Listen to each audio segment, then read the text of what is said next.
அதுக்குள்ள அந்த தாயாகப்பட்ட அந்த மருத்துவதி மகன் அப்படியே உற்று கவனிக்க.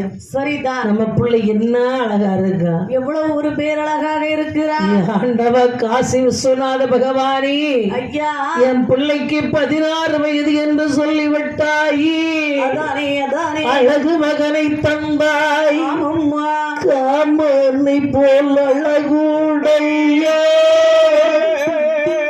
கண்மணிய மார்க்கண்டையா ஏமானுக்கு முறை படைத்து என்மகிரி மார்க்கண்டையா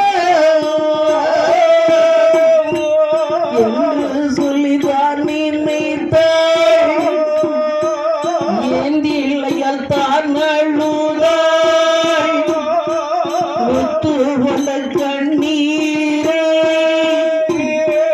சிதற விட்டு அழுதனே.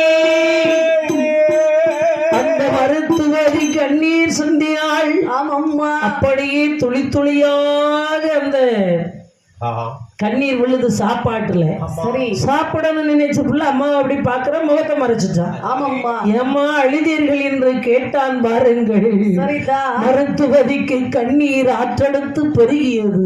ஆமம்மா, ஐயகோ மகனி, என்னை உன்னை இந்த கருவறையில் நான் சுமந்து பற்றேனடா. ஆமம்மா, அந்த இறைவன் உன்னை எத்தனை வயது வரை என்று கொடுத்தான் தெரியுமா? எத்தனை எத்தனை வயதம்மா? ஏ என் மகனே, அம்மா, ஐயனே மார்க்கண்டங்காராது என்று